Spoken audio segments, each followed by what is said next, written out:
इनकट news और मैं हूं आपके साथ आशीष तिवारी। नूह और मेवात में जो घटना हुई, जो बर्बरता देखी गई, जिस तरीके से गाड़ियों को जला दिया गया, जिस तरीके से ये भी सामने आ रहा है, अगर खबरों के माध्यम से देखें तो वहां एक महिला और नवजात शिशु या यूं कह लीजिए बालक एक ऐसा है जो जल गया, जल के खाक हो गया। इस नृशंस हत्या को आप क्या कहोगे? जिस तरीके से लोग पीटे गए, पत्थर बरसाए गए, मंदिर में पुजारी को बचने के लिए मंदिर का सहारा लेना पड़ा, ये सब बाइटें आपने सुनी है ना।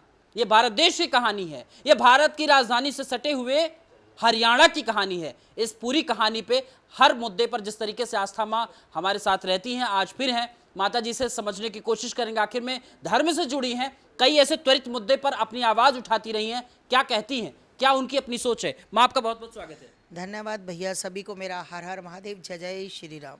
माँ, इस घटना को आपने भी देखा होगा, जिस तरीके से सोशल मीडिया में ट्रेंड कर रही खबरें चल रही हैं, आप किस हिसाब से देखती हैं? हिंदू धर्म अब किस हिसाब से बचा हुआ है? कैसे लोग अपने धर्म को मानने के लिए मंदिरों में जाएंगे, दर्शन करेंगे? सावन का पावन महीना चल रहा है, इस तरीके से घटनाएं किस हिसाब से देखती हैं? देखिए भैया, दुर्भाग्य तो इस बात का है कि ये घटना मेवात में घटी। अगर यही घटना कहीं उत्तर प्रदेश में घटी होती तो सबके घरों में बुलडोज़र चल गए होते, है ना, और सब तहस नहस हो गया होता। मैं हिंदुओं से भी थोड़ा सा गुस्से हूँ कि आखिर हिंदू अपनी जातियों पर कब तक मरेंगे, कब तक जात पात में ये रह जाएंगे? कब मैं गुज्जर, मैं क्षत्रिय, मैं बनिया, मैं ठाकुर, मैं ये, मैं वो, मैं फलान, मैं डिंग, कब तक ये करेंगे भैया? आखिर इनको एक होना पड़ेगा। आप देखिए, इनकी कट्टरता देखिए। इनका बच्चा बच्चा भी पत्थर मार रहा था, इनका बच्चा बच्चा भी तलवार लेकर निकला, और हिंदू गाड़ियों से निकल कर भागे, गाड़ियों से निकल कर भागे हिंदू। क्योंकि हिंदू क्या था, हिंदू तो शोभा यात्रा निकाल रहे थे, उनके तो हाथ खाली थे, उनको लगा कि चलो हम तो शोभा यात्रा, हो सकता है कि दो चार के पास अपनी जो रिवाल्वर लाइसेंस वाली होती है वो हो, है ना। और इनकी क्या थी पूरी तैयारी। ये इन्होंने जो एक बहाना बनाया, मोनू मैनेश्वर तो एक बहाना था, हिंदुओं को मार गिराना था, ये इनकी साजिश थी। ये जो जिहादी मानसिकता के ना, ये जिनको हम बोलते हैं शांति दूत, विशेष समुदाय, साले एक एक झापड़ इनके मुंह पे रखा हो ना तो इनको पता लग जाए कि कैसे उस बच्चे को कैसे मारा। ये वही लोग हैं जिन्होंने अयोध्या वाली ट्रेन जलाई थी जहाँ पर कार सेवक आ रहे थे, और वही बच्चा जो 1.5 साल का बच्चा पंखे के साथ, जिसकी लाश जो टपक रही थी थोड़ी थोड़ी। ये और हिंदू कब जागेगा ये मुझे समझ नहीं आ रही। इनको क्रिया की प्रतिक्रिया करनी चाहिए, हर हालत में करनी चाहिए। आज महिला जिंदा जला दी गई, अरे शर्म करो, नपुंसक पता होना चाहिए कि महिलाएं भी हैं उसमें। तुम मर्द अकेले आते तो तुम सामने से उनका सामना करते तो समझ आते। तुमने छोटे छोटे मासूम बच्चों को नहीं देखा, तुमने महिलाएं नहीं देखा? आज तक ये हमें बता दें कि हमारे हिंदुओं ने कभी इनकी महिलाओं पर हमला किया हो? डूब के मर नहीं जाते?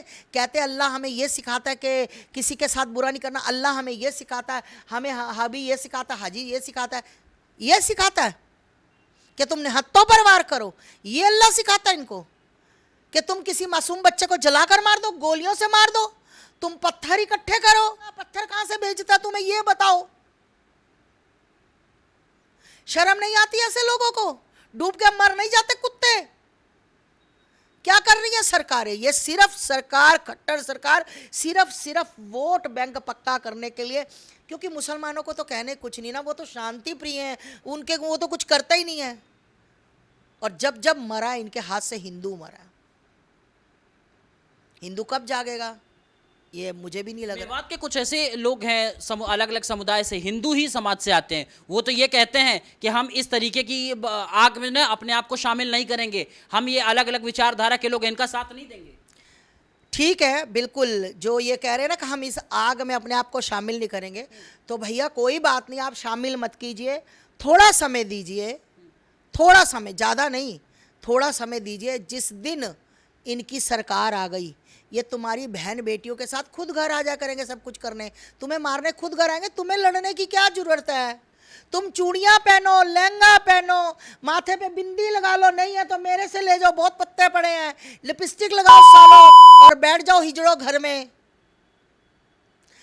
इनके लिए, नपुंसक लोगों के लिए एक बात बोलना चाहती हूँ, 2 लाइनें।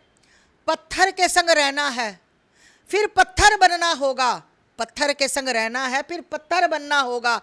धर्म बचाना चाहते हो तो कट्टर बनना होगा, वरना कुछ सालों में घर घर चिट्ठी बांटी जाएगी, करो इस्लाम कबूल नहीं तो गर्दन काटी जाएगी, गर्दन काटी जाएगी। ये उन लोगों के लिए, ये उन जयचंदों के लिए, ये उन भड़वों के लिए, दलालों के लिए है जो कहते हैं कि हम लड़ाई में नहीं आते, हमारा तो भाईचारा, हमारे तो फॉलोवर मुसलमान हैं, अगर हम उनके खिलाफ बोलेंगे तो सब्सक्राइब वो हटा देंगे तो इनकी दाल रोटी बंद हो जाएगी। तुम्हें कुछ करने की जरूरत नहीं बेटा, जो करेंगे ये करेंगे, तुम्हारे घर में घुस के करेंगे, तुम्हारी क्या, तुम्हारे बाप में, तुम्हारे दादा में औकात नहीं होगी, तुम रोक जाओ। ये कैसी बातें करते हो पत्रकार महोदय? वो तो ये भी कह रहे हैं कि ये लोग पहले से प्लान कर रहे थे, 6 महीने का ये पूरा प्लान आउट हुआ था, जिसके बाद से ये प्रारूप दिया गया। और एक बात बताओ, तो आपको क्या लगता है कि एकदम से रात को पता लगी यात्रा आ रही है और सुबह पथराव हो गए? ऐसे इतने पत्थर 4-4 मंजिल पर, 5-5 मंजिल पर रात में पत्थर नहीं चलाए जाते भैया। 6-6 महीने पहले पत्थर जोड़े जाते हैं, गोलियां इंतजाम की। और इनके मदरसों में होता क्या, इनकी दरगाहों में होता क्या? अल्लाह के बच्चे यही तो सीखते हैं।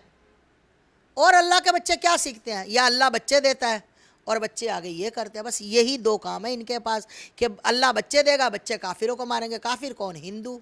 और ये गुज्जर, ये जो कहते हैं ना क्षत्रिय, ठाकुर, राजपूत, मतलब हम इस लड़ाई में नहीं आते। हरियाणा के, है ना, शर्म आनी चाहिए, शर्म लोगों को, कि भाई तुम्हारे भाई बहन आज मरे हैं तो कल दूर में नहीं है, तुम्हारी बारी है, याद रखना।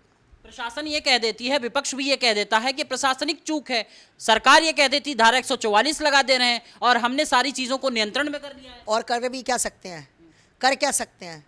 कितना बंदा था वहाँ पर, कितने लोग थे भव्य यात्रा में? इन्होंने हिंदुओं की यात्रा, एक्चुअली में बात क्या, हिंदुओं की यात्राएं बर्दाश्त नहीं होती, हिंदू इनको बर्दाश्त नहीं होता, ऐसे देखते हैं घूर के। हिंदू 144 लगा दी तो एहसान कर दिया हम पर, जाओ उठा के तो लाओ, हिम्मत है तुम्हारी। क्या भेजा था प्रशासन ने?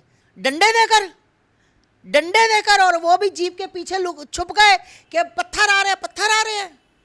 अरे तुम सबकी छतों पर 2-2 पुलिस कर्मचारी रिवॉल्वर देकर बिठाते, तुम जगह जगह पर पुलिसचारी बंदूक लेकर बिठाते, आर्मी बुलाते, सबको पता था कि बहुत भव्य यात्रा है ये, और कहाँ निकल रही है भी पता था। ये जानबूझकर ये काम किया गया सिर्फ हिंदुओं को मरवाने के लिए। बहुत शर्म की बात है खट्टर सरकार के लिए। खट्टर को इस्तीफा दे दें, वैसे भी ये बुढ़ा हो गया है, इसको अब छोड़ देना चाहिए, क्योंकि इसकी क्या बोलूं भैया, जिस दिन अपना कोई मरता है ना, दर्द उस दिन होता है। बस मैं और कुछ नहीं कहना। माँ, मेरा आखिरी सवाल, लोग ये कह रहे हैं, आपने शुरुआत में ही कहा कि मोनू मानेसर को लेकर के एक पोस्ट है, वो ये आरोप लगा रहे हैं कि अगर ये पोस्ट नहीं हुआ था तो ये दशा नहीं हुई होती। मैं तो कह रही हूँ मोनू मानेसर एक बहाना है, हिंदुओं को मार गिराना है। चलो उसने पोस्ट डाल भी दी, चलो मैं भी गलत कहती हूँ कि उसको वो पोस्ट नहीं डालनी चाहिए थी, जब पता था कि इतना कुछ चल रहा है। अगर उसने पोस्ट डाल भी देती तो अगर मोनू आया होता तो उसको पकड़ते ना, मोनू की गाड़ी को पकड़ते ना। तुमने निरथी जो बेचारी महिलाएं एक पूजा सामग्री लेकर जा रही, उन पर जाओ, किसी कोठे पर चले जाओ और वहां पे तालियां मारो। सालों तुमने निहत्थी महिलाओं पर वार किया और बच्चों पर वार किया, शर्म की बात है। बहुत बहुत धन्यवाद। तो कुल मिलाकर के इस प्रकरण पे लगातार हमारी जो पैमाइश है जारी रहेगी और भी लोगों से चर्चा का ये प्रक्रिया लगातार जारी रहेगा। कैमरा सहयोगी सोमनाथ सिंह के साथ आशीष तिवारी, द फ्रंट न्यूज।